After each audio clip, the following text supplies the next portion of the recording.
This is pretty funny.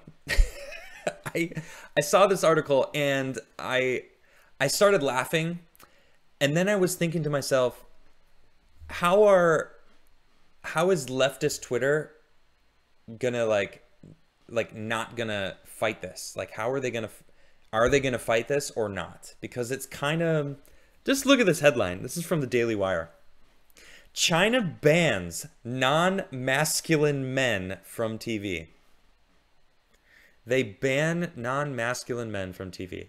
Can you believe it? Oh my goodness. China will now prohibit non-masculine men from appearing on TV, according to a new regulation. Quote, broadcaster must resolutely put an end to sissy men and other abnormal aesthetics. The TV regulator said, reports the Associated Press. The regulations are reportedly designed to vigorously promote excellent Chinese traditional culture, revolutionary culture, and advanced socialist culture. I I mean, based? Is China based? I mean, anyway, continuing on. Wow. Furthermore, the vulgar internet celebrities are not being promoted.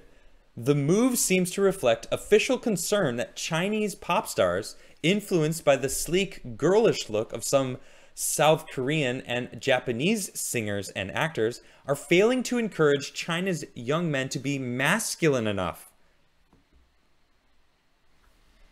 I mean, no lies detected? Based. The ban comes as the communist state announced new regulations on video games as well. Starting on Friday, minors will be limited to 3 hours of online gaming per week, and the 3 hours can only be played on weekends during specified time slots. Whew.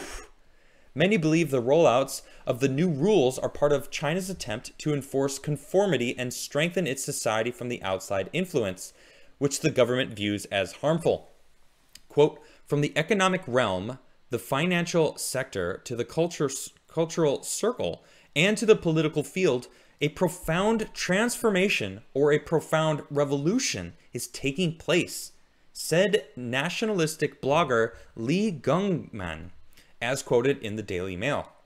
This is a political transformation returning to the original mission of the Communist Party of China, returning the people to centralism and returning to the essence of socialism, Li said.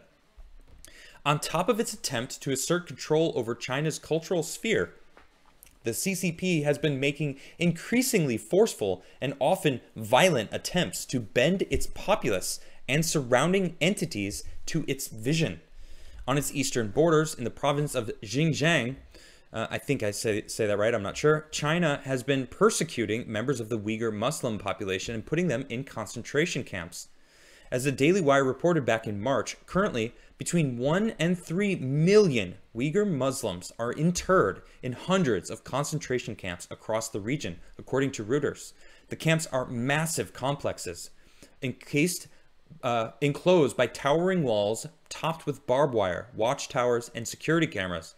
Everything about the Uyghurs' lives in the facilities is heavily regulated, with days facilitating, I don't even know what this word is, between torture and re-education. Other entities in the region have also come under pressure from China. China has also been taking an aggressive approach to Taiwan, which it views as illegitimate, and becomes upset when other nations place de facto embassies there. During the Tokyo Olympics, China even publicly claimed Taiwan's medal as its own. Closer inland, the CCP has cracked down on Hong Kong, attempting to move more sovereignty over the island to Beijing. In response to the increasingly restrictive measures, the US have offered to give safe haven to dissidents seeking to leave Hong Kong. Okay, absolutely insane. I actually didn't know that they were claiming Taiwan's medals as their own. Is it still going on? Is the Olympics still going on? I'm not even sure. But This is where it gets really crazy. So I was tagged in a post online today, and I was looking into it. And this is from Chinese state media. Okay, this is from the paper that they send out to everyone. Now, this isn't like MSNBC, which is super biased, or Fox News, which has its biases for sure, or something like Tim Pool was a fence sitter. This is propaganda to the max from the government of China to its citizens, which is all they get to read. It's quite long, all right, but they're talking about specific things, about basically in tune with what we were just talking about, bringing the socialists back to China and making people conform. But then I get to this paragraph. China is currently facing an increasingly severe and complex international environment. The United States is implementing increasingly severe military threats, economic and technological blockades, financial strikes, political and diplomatic siege against China, and is launching biological warfare.